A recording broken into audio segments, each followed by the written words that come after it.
Okay, so let's start. Before we start with our next topic, which is logic synthesis, let me conclude what we were discussing in the last lecture.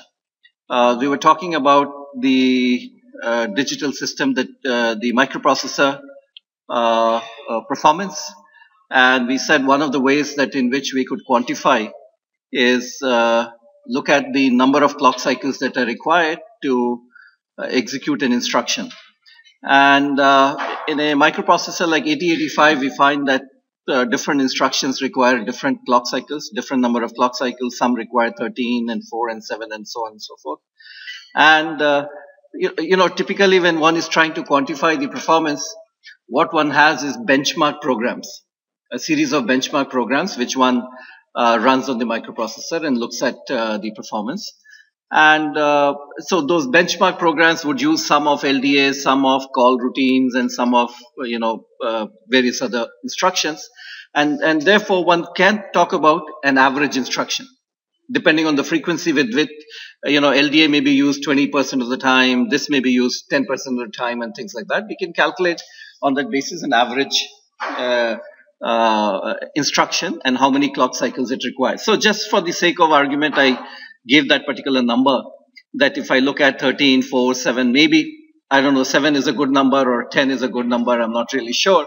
But for the sake of discussion, I've thrown this particular number, that for 8085, this may not be a bad number, that you require 7 clock cycles per instruction. And then we had said that 8085 normally runs at 3 megahertz. And so one cycle time period is 0.33 microseconds. So we end up, one instruction is then on an average will take about 2 microseconds. And from there we can calculate then how many instructions on an average it can execute per second. And that number came out to be 1/2 microsecond, which is 0.5 MIPS, millions of instructions per second. So one way of saying how fast is your 8085 microprocessor? Well, a very simple measure would be you can quote, well, 0.5 MIPS, 0.5 millions of instructions per second here. So what you notice, if I look at MIPS here, then performance is 1/CPI into F clock, or another way of writing is performance is number of instructions per cycle multiplied by the clock frequency here. So this is what one is looking at. So if one is wanting to maximize the performance of a microprocessor, then there are two things that you see one needs to focus. One is from the instructions per cycle, which is 1/7 in this case. In 7 cycles are required for one instruction. So for 8085, this IPC is 1/7. So it's a very low number. Instructions per cycle is a very low number. And clock frequency is 3 megahertz. So improvement in, if you look at subsequent generations of microprocessors, improvement came in improvements in IPC and also clock frequency. All right. So one of the ways in which this first number has been improved is through pipelining. And as I was explaining in the last lecture, as a simplification of our the way 8085 executes, let's say we divide it into 3 parts here. An instruction, the way it is carried out is there is a fetch part here where we fetch the instruction from the memory. There's a decode part here, deciding what to do with the instruction. And then there is an action that needs to be taken depending on what the instruction is. Maybe you have to carry out a memory read cycle again, or a memory write, or whatever. So let's say we divide the instruction execution in 3 phases: fetch, decode, and execute. And for the sake of simplicity, we are not talking about 8085 now. For the sake of simplicity, let's say each one requires a clock cycle. You fetch in 1 clock cycle, you decode in 1 clock cycle, and you execute in 1 clock cycle. So a normal microprocessor would then, let's say, execute it in these 3 clock cycles. And once this particular instruction, let's say move BM or whatever it is over, then it would fetch the next instruction. It would fetch the next instruction and then decode and execute. And that's how a conventional, like an 8085 microprocessor does. Once the instruction is over, then you fetch the next instruction. Right? In this case, of course, when you do like this, note that the clock cycles per instruction is 3. Each one is a clock cycle. So our CPI is 3. right? So 1, 1, 1, and then once this is over, then you start with the other, and that's, and so on and so forth. So CPI is 3 of this particular microprocessor. So pipelining, we can easily see, we know what pipelining is. So you don't, the idea is that even when you're not finished with the first instruction, you bring in the second instruction and you start processing of the second instruction itself. So what we could do potentially is, once we are executing this, in the first clock cycle, of course, we brought in first instruction. Then when we went to the next cycle to process, to decode the first instruction, we brought in the second, carried out the fetch cycle of the second instruction. And then when this goes to execute, then we move this instruction to the decode part here. Right? And similarly, you can see that, where we can, once this one is decoding, we can fetch another one. Now, note that sometimes it may be possible to do that, sometimes it may not be possible, because execute may require a memory fetch kind of a thing again, and therefore it may conflict. But in general, the idea is that you don't wait for the whole instruction to get over, and you begin the, fetching an instruction basically in every clock cycle. So what you can see here is, if I take any particular clock cycle, I'm fetching an instruction, I'm decoding, but a different instruction, and I'm executing a different instruction. So the elements of one instruction was fetch, decode, and execute. So I'm actually doing a fetch, decode, and execute, but on different instructions. So effectively, if you look at it, what we have achieved in this case is a clock cycle per instruction of 1. Every instruction, every clock cycle, I'm effectively processing one complete instruction. Though different parts of instructions here. Fetch of instruction number 3, decode of instruction number 2, and execute of instruction number 1. But effectively, I'm processing one instruction per cycle here. So that's the basic idea of how you push the clock cycles per instruction. Note that in a previous example was, if you finish with one instruction and start with the other, clock cycles per instruction was 3. And now by pipelining, you've reduced it to 1.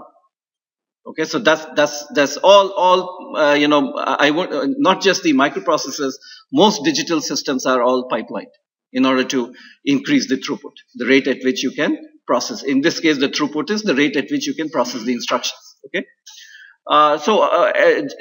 Before we just looked at 8085 example, and we said CPI for that one was 1/7, roughly 1/7. Which means one instruction in 7 clock cycles. Here clock frequency was 3, and so the performance was 0.5 MIPS. If you go to, let's say, Intel 1994 Intel Pentium, the clock frequency may be around 100 megahertz, and the number of instructions that you can execute in one clock cycle is 1.88. It sounds very strange. How do you go beyond 1? So what they're doing is, in fact, they're fetching multiple instructions. They're doing things in parallel. So this is still sequential, right? If you're doing fetch on one instruction, that's all you can do in one clock cycle. But what if you could do 2 fetch in one clock cycle?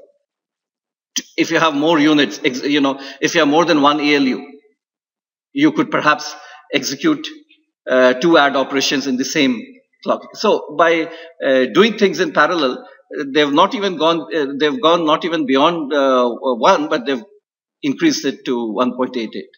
All right. So this is one way in which you get performance enhancement through changes in the microarchitecture of the microprocessor. How you fetch, how you decode, how you pipeline, how many things do you do in parallel.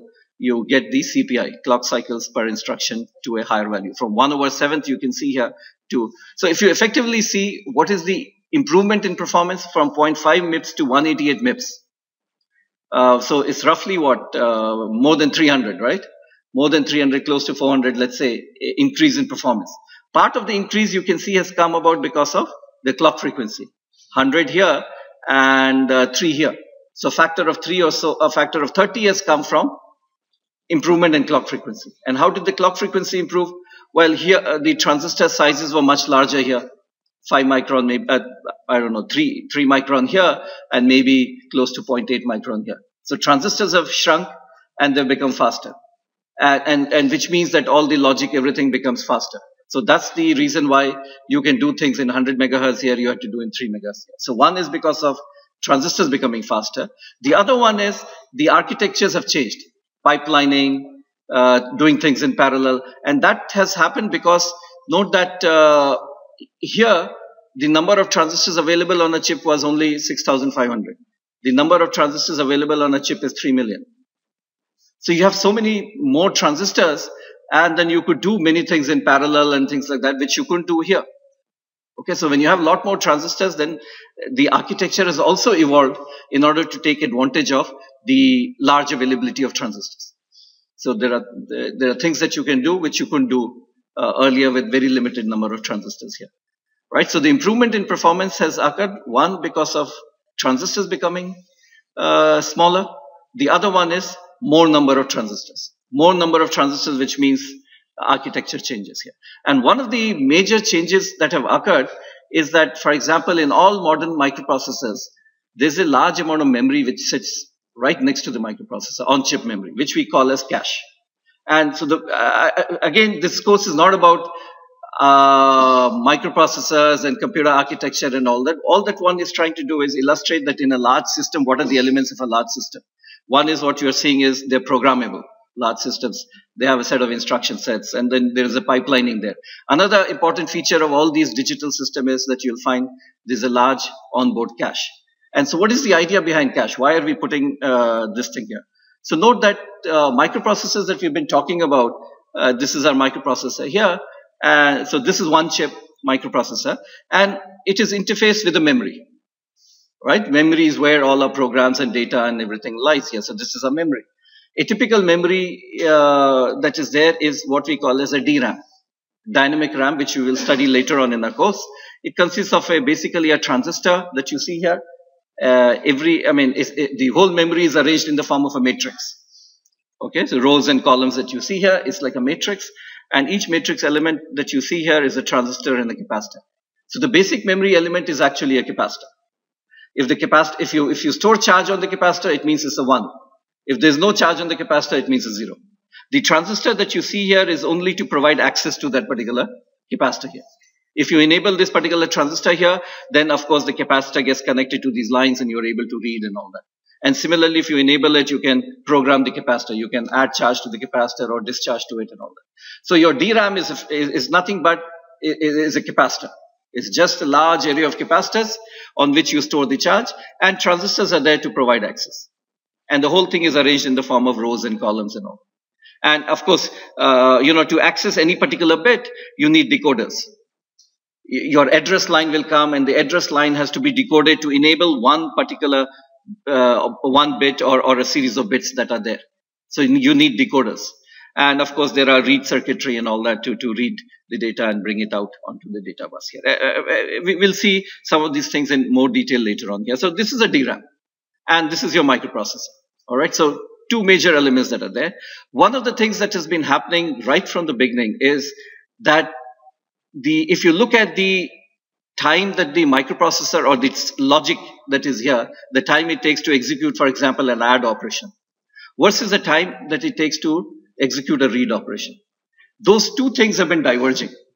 Note that this is the CPU CPU speed, if you would like. Right? The rate at which, let's say, your CPU can run, the clock frequency and all that. It has been continuously increasing at the rate of around 60% per year. Improvement in CPU. While, look at the memory. The memory speed, in the amount of time in which you can access or carry out a read operation, that has been increasing at the rate of 10% per year. So if you read literature, you find that, if you go back to the early stages, 8085 or so, the processor speed and memory speed are sort of comparable. You can see both of them are comparable. But then the processors, the clock speeds, the logic here has been improving at a rate of 60%, and this has been improving at the rate of 10%. And so steadily a gap has been opening up between the two. This is pretty fast, and this is slow. Now, why is it slow? Those are, again, a matter of detail. In a DRAM, the focus has been on packing a lot of bits, because of the demand for memory. I want 100, whatever, 4 GB or 8 GB or whatever. A lot of demand for the memory. So the focus has been more on how do I cram more and more bits into my DRAM. That has been the focus.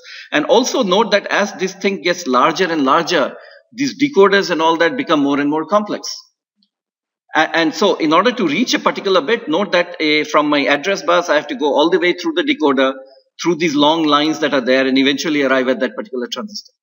So as things become bigger, the time taken to access that particular one also becomes, even though the technology is becoming, transistors are becoming faster, but you don't get that much saving because of increased complexity of decoders and, longer wire lengths and all that.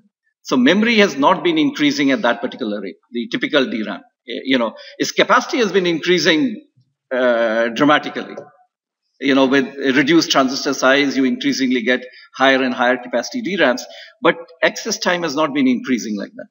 And while the logic here has been increasing very rapidly, 60% per year. So what has happened is, and also note that DRAM will lie, logic that I'm talking about works on chip, right? Everything is on chip, and on chip the wire lengths are very small. The chip is pretty small in size, at the most a centimeter by centimeter. So the chips are very small, and so any wire length, and if a signal has to go from here to here, doesn't travel that far. But the DRAM does not sit on chip. DRAM, because of its large capacity, note that if you look at this is a processor here, and the DRAM is somewhere else on the your motherboard. So the DRAM is physically located off chip a much larger distance, and that also contributes to the access time.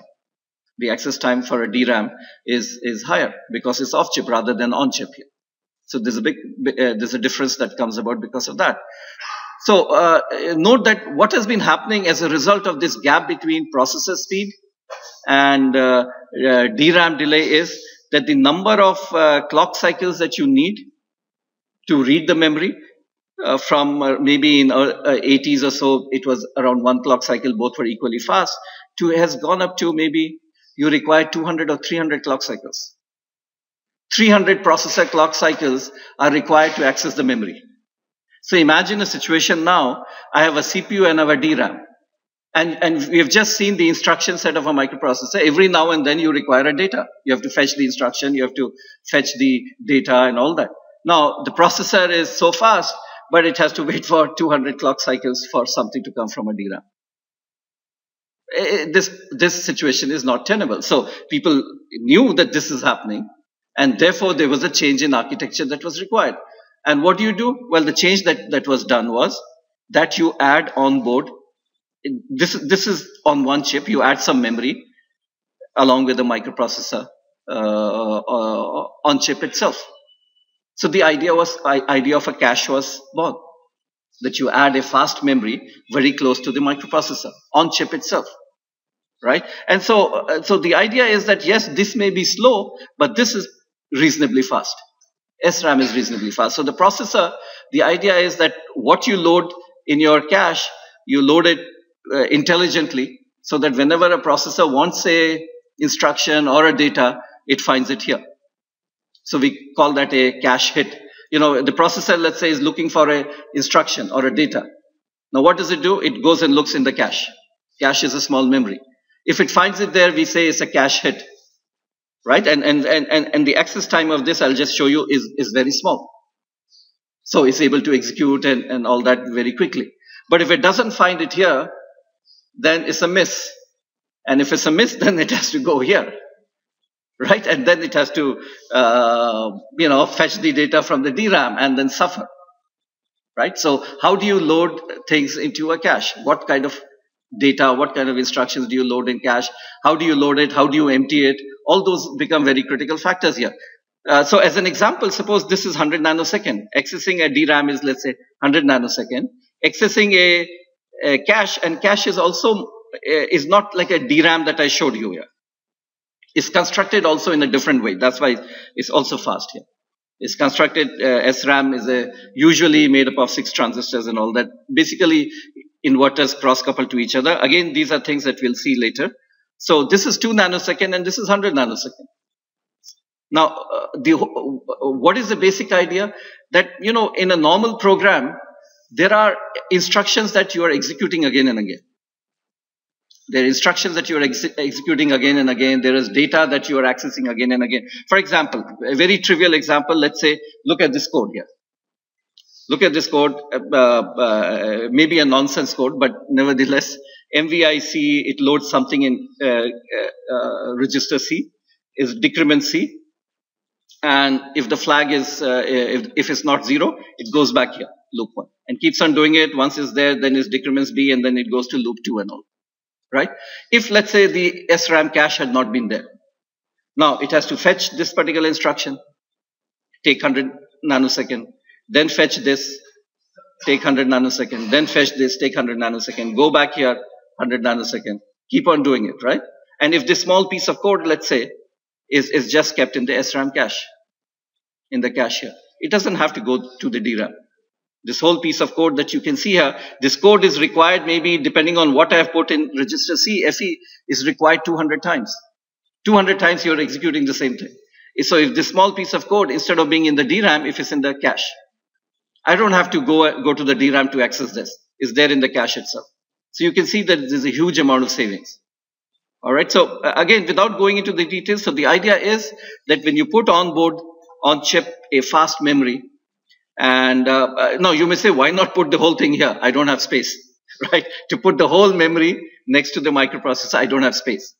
And the other thing is, let's say even if I could put a large memory here, the moment you make the memory large, it becomes slow. It's not as fast. So that's the other thing. Remember, when we go back to the memory, as it becomes fast, its area becomes large, and then to access it, decoders become complex. To access it, it requires more time. All right, so that's the other problem. A larger memory in general, with the same technology, same transistor size, everything, if you construct a memory which becomes larger and larger, its access time in general will increase. Because of increased complexity of decoders, longer wire lengths and all that, it becomes this thing here. So anyway, what I'm trying to point out is that because of the processor memory gap, one of the major changes that occurred was, along with the CPU, you start putting memory on chip here. And so now what you find is, you will find a structure like this. You find not just one set of memory, but you find a set of caches which are there. So you have a main memory which is off board on a PCB. And then you have a CPU, and then you have a cache called this one is the instruction cache. So this is where you load the instructions, and this is called the data cache.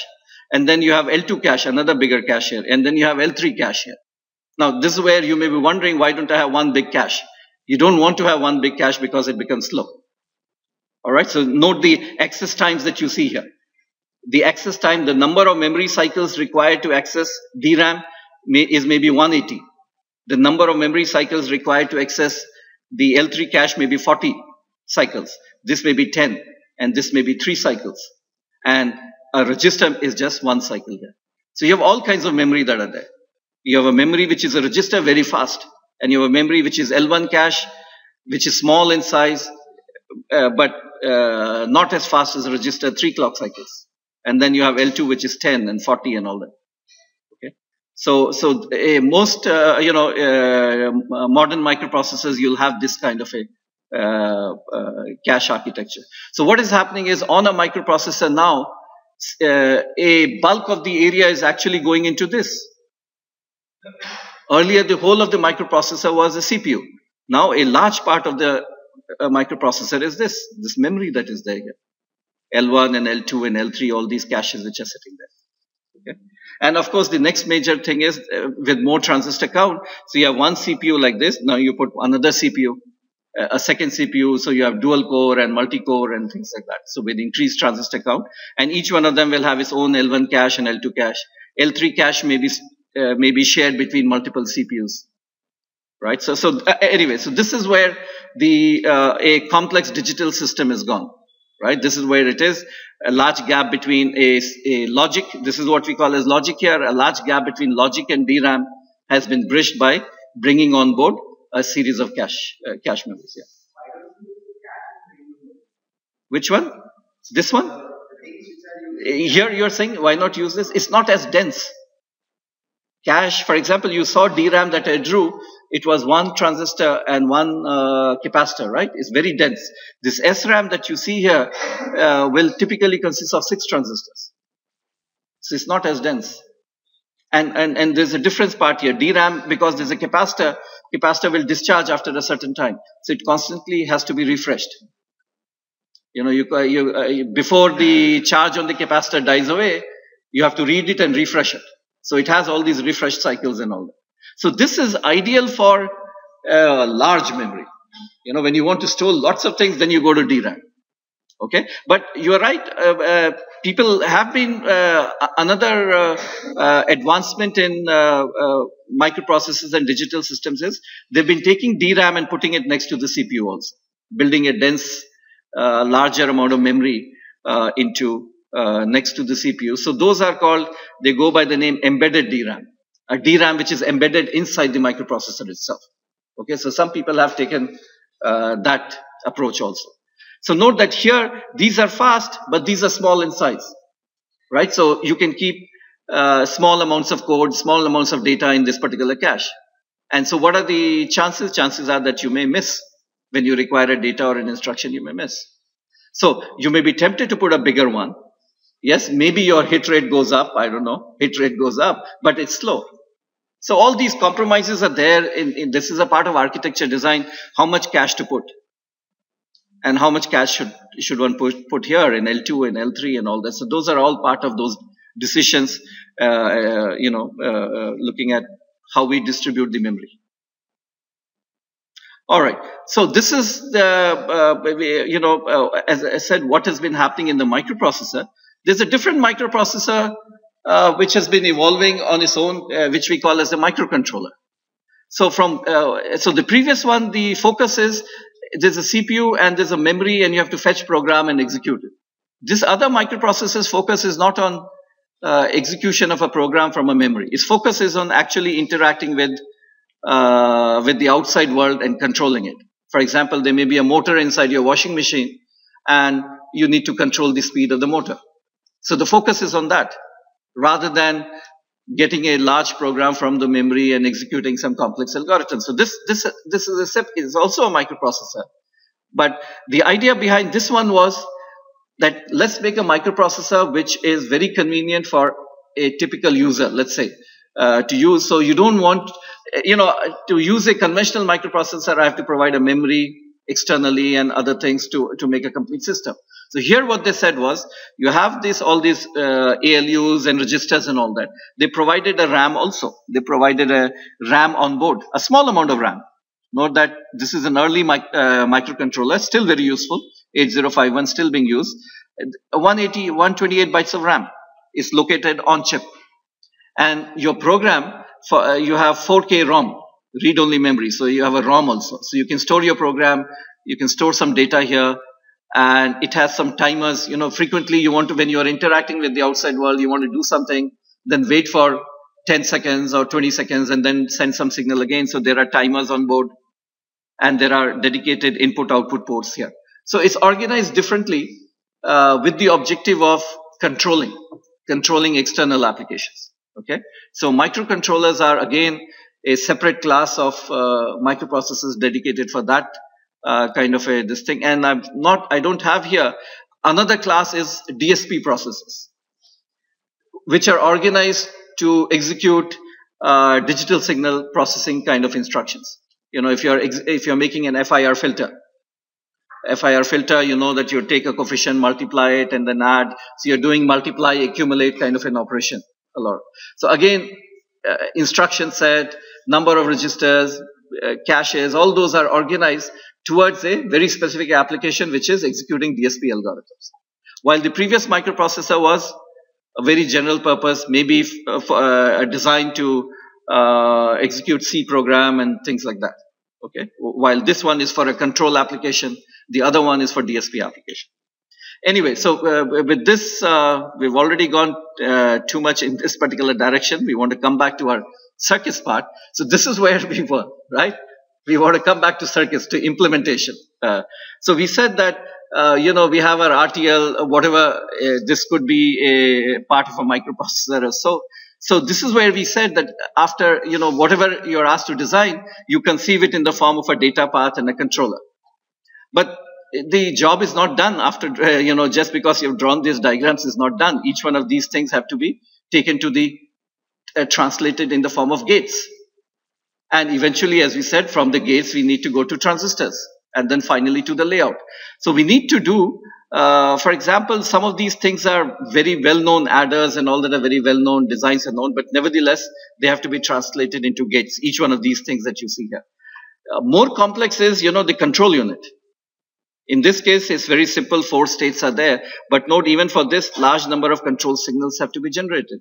And we saw that control unit, this is a finite state machine, and there are 2 combinational logics. One is the next state logic, and the other one is the output logic. Now, unlike these blocks, you see, when I take an adder, as we discussed earlier, it may be a 16 or a 32-bit adder. But so we can organize it bit by bit. A 32-bit adder can be thought of whatever operation takes place on A0 takes place on A1 and takes place on A2. So it's a fairly regular structure. It may be 32-bit, it may have 500 or 600 transistors or whatever 1000 transistors, but actual complexity is not high because it's being repeated. Whatever happens for 1 bit is repeated for 2nd, 3rd, and 4th bit. While if you go here, in these cases, similarly for a register, once you do it, it may be a 32-bit register with a lot of transistors, but once you have done a design of a flip-flop, it's basically the same flip-flop which repeats 32 times. Okay, so it's not the transistor count or the gate count which decides how complex it is. You have to see the regularity also. If something is very regular, then it's not that complex. When you come to logic here, next state logic and output logic, you find that there is no structure in it. You have some states and you have to produce these outputs that are there, and you have to go to the next state. You find there's no inherent structure. It appears like a random logic.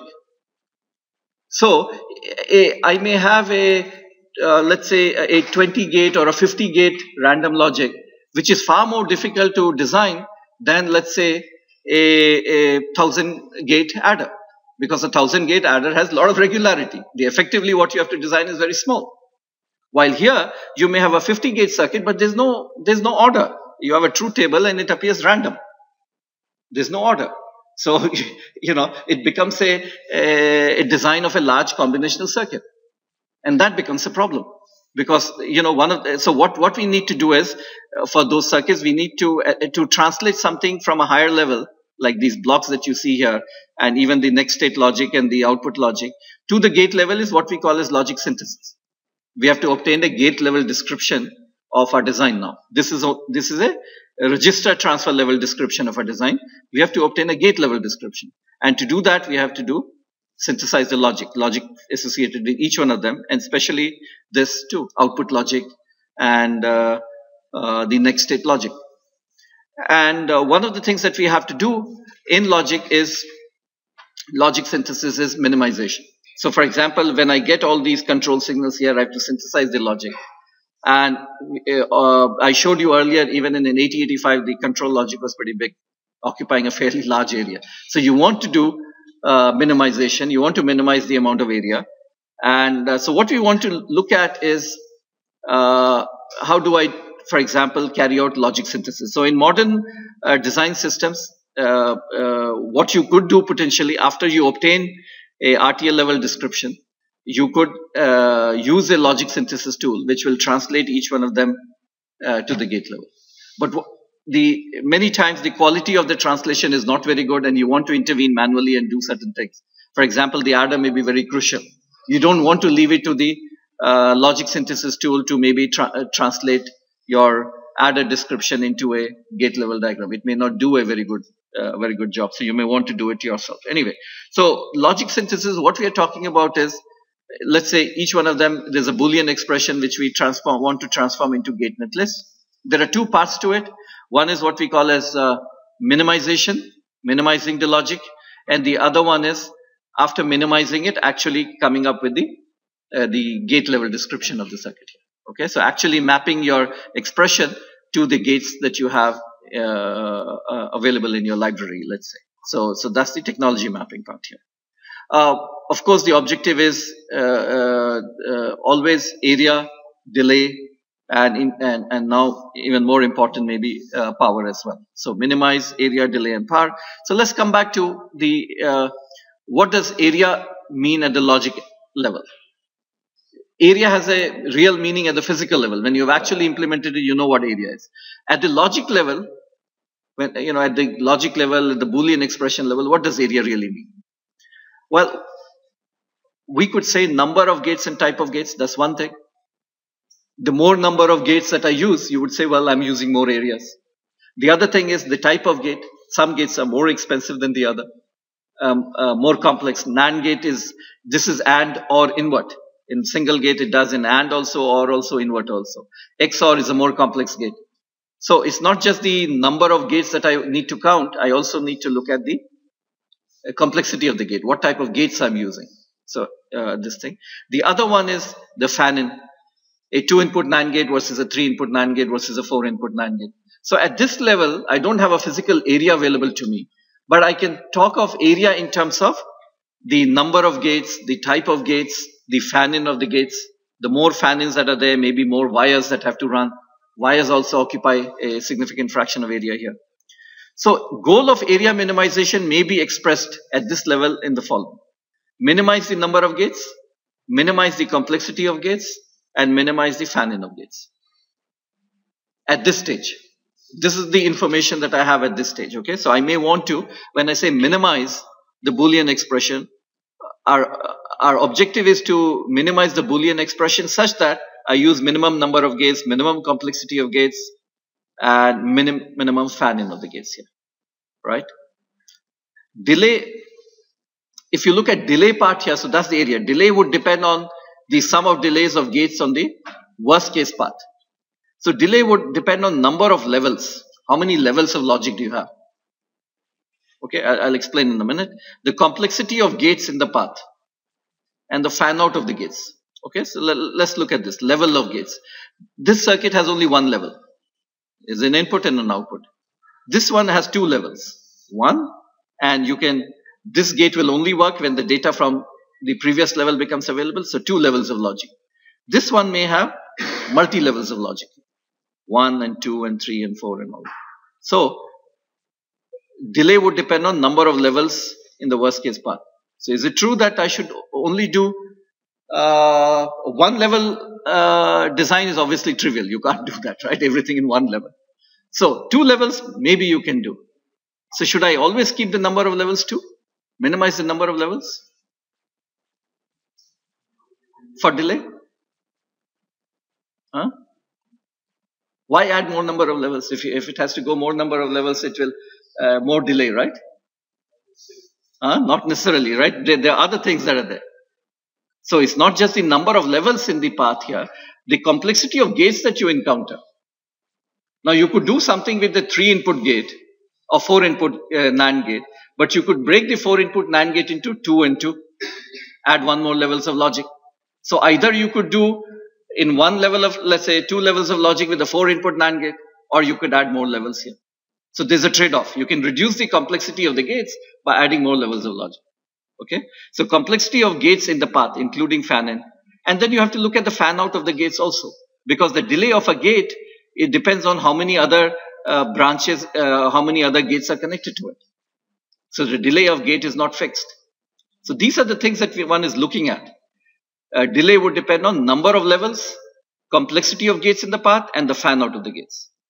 And as I said, number of levels of logic can be traded with the complexity and fan-in of the gates. So when I'm doing my logic synthesis, I'm looking at delay minimization, because when you do logic synthesis, you may have constraints on the delay that I must meet this delay criteria. Okay, so there are delay. It depends on these things and the area we just saw here earlier here. So 2 levels of logic is what you are very familiar with, which we standard sum of product form of Boolean expression. Sum of products. Each one is a product term, and we express a Boolean expression as sum of these product terms. Sum meaning basically OR operations here, right? So if you take this one, then this is how you're implementing your logic. And this is not the best way of logic. If this digital design is all about, doing complex designs. So if it's a complex design, each term may have 10 literals here. So you're not going to use 10 input gates, right? You're not going to use 10 input gates, and then not going to use 15 input OR gates. So that becomes, not possible here. So sum of product form of expression is there, but you're not going to implement it in this particular form. You will implement it in multi-level. So typical implementation will be multi-level, because you don't use large input gates. We'll see when you, rarely would you use a NOR gate with more than 4 inputs, because the gate becomes slower and all kinds of other issues come in. So more than 4 inputs, you would hardly go. So you would use 4 and 3 and 2, and that's it. If you require an 8 input NOR gate, well, you're going to break it up. So you will add more levels of logic. Okay, so all these implementations are, your expression may be a 2-level expression that you see here, but I'll eventually have to implement it at multiple levels here. All right, so if for the time being, we are talking about minimization. So if I take my expression in the form of sum of products, minimizing number of gates, what does it mean? For the time being, let's look at this implementation also. Minimizing number of gates, does it mean minimize number of product terms? Each product term is a gate, let's say. So minimizing number of product terms. Minimizing of fan-in, what does that mean? Minimizing number of literals that are there in each product term. Remember, we said you have to make the gate less complex, right? Area also depends on the complexity of the gates, and one of the things is the number of fan-ins, the number of inputs that are there. I want to minimize it. So number of fan-ins, what does it mean? Each one represents a gate, let's say, and number of fan-ins, if I want to minimize the number of terms that are there here in each product term that you see here. We call those the literals. So minimize the number of literals in this product term. So the goal of a 2-level minimization, where I'm conceiving my implementation in the form of 2, is basically minimize the number of product terms and minimize the number of literals in each term, right? And the technique that you guys are familiar with is the K-map, right? And K-map, note that K-map is based on this principle. XY plus XY bar is equal to X. That's the principle. Can you see that this is all that you're doing in K-map. You're applying this particular principle to different terms that are there. And note that what are you doing? When you combine these 2 terms and you get 1 term, so what have you done? Minimize the number of product terms, and you've minimized the number of literals in each term. You've eliminated 1. So this is what you're doing. By applying this particular principle, you're implementing this objective. Minimize the number of product terms and minimize the number of literals in each term.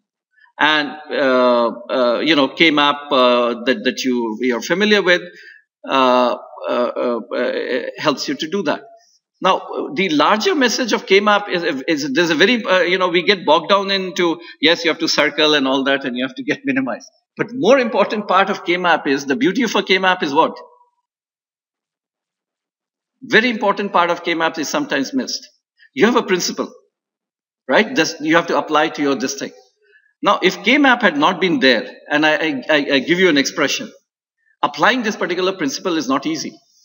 You have to look at these terms and see which one do I combine and which one do I not combine. The beauty of K-map is it arranges the data. It arranges the data in a form such that application of this particular principle becomes so easy. It goes into the field of how do I visualize my data. Data visualization is extremely important in this thing here. You have a set of data. How you represent the data is extremely important. This allows you to represent the data, which makes it so easy to apply this particular principle. If you don't represent it, try it out yourself. Maybe we'll force you to in a quiz to minimize without using K-map. Don't use K-map. Nowhere should I say. Start minimizing and see the quality of result that you get. Why? While with the K-map, and see the quality of result that you will get. Right? So that's the beauty of the K-map. Unfortunately, again in digital design, we are talking about doing complex designs here. So you do K-map with 3 variables, do it with 7 variables. It becomes difficult. So in this, digital design, we are talking about large scale digital design. very large scale VLSI, that kind. So we have to, this is not useful for us. K-map I cannot apply with 7 variables or 6 variables. So the moment you go to more complex designs, you have to look for now. So what happens is something may work very well on 3 variables or 4 variables, but you have to look at how well will it work on 10 variables and 15 variables. And you will find a method which works very well for 3, 4 variables doesn't work at all for 10 variables. So you have to look for a new method for doing minimization. So that's what we'll talk about in the next lecture.